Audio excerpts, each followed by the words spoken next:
All right, welcome back to the morning meeting. I want to take a moment to explain a phrase that I've been using throughout the week. I started it actually on Sunday night on the radio. It's corporate communism, and I've been using it in two very specific instances. First, with health insurers who use the government to protect themselves from real competition. We're all watching this play out in front of us. You probably know this. If you don't, they are the only American business, along with Major League Baseball, of course, that's completely exempt from the Sherman Antitrust Act.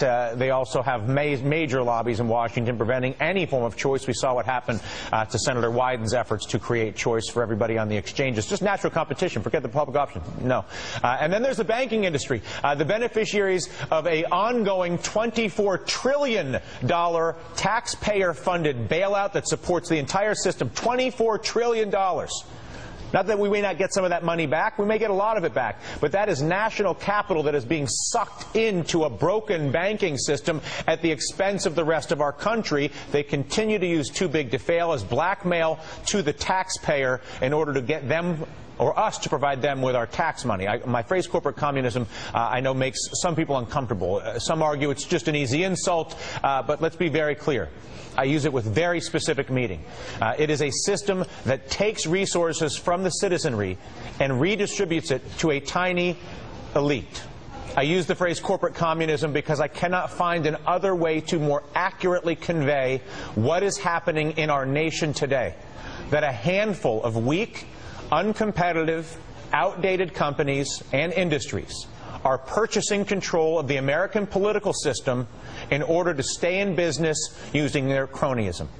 It is coming at the direct expense of the rest of us in this nation and is a total betrayal of everything that represents America.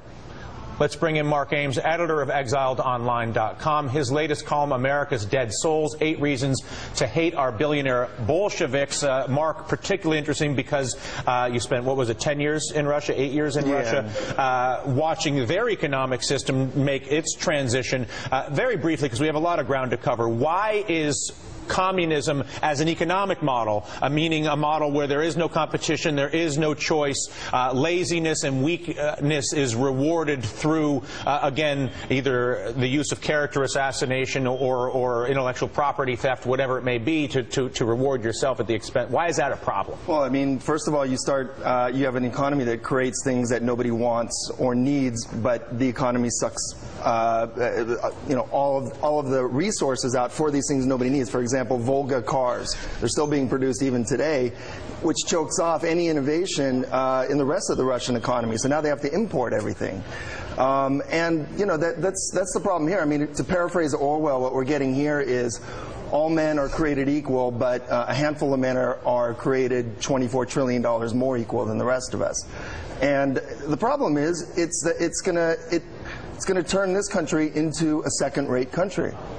And unless we get back to our values again, we're going to turn into something more like what Russia saw, which is this kind of small handful of billionaires and oligarchs and elite sucking off and parasiting off the rest of the country, and just soaking it for all it's worth, and looking for all it's worth. You wrote about a couple of the most notable parasites. United Healthcare CEO Bill McGuire bonus to, they say healthcare is not profitable, not for some people, but certainly for Bill. Maybe not for shareholders sometimes. But Bill made $125 million as a bonus. Sounds like a lot of money, except for the fact that he also bonused himself more than $1 billion personally running a health insurance company in stock options. Yeah, on the one hand, you have 45,000 Americans dying a year from lack of health insurance, and on the other hand, you have this guy, you know, on top of it, he backdated his stock options. Which basically means rigging the stock options so that they're guaranteed to be worth money. That's what the whole basis of corporate communism is, though, right? Is rigging the system so that you always win, you always take everything for yourself,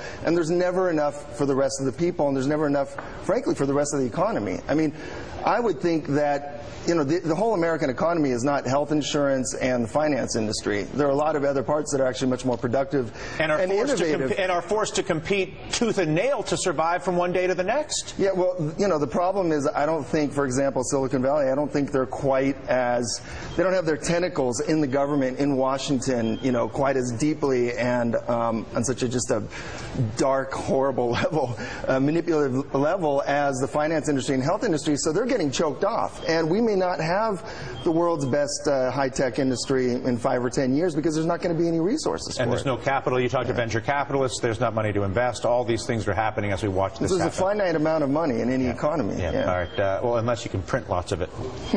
Thank you, Mark. Contessa, what else is going on?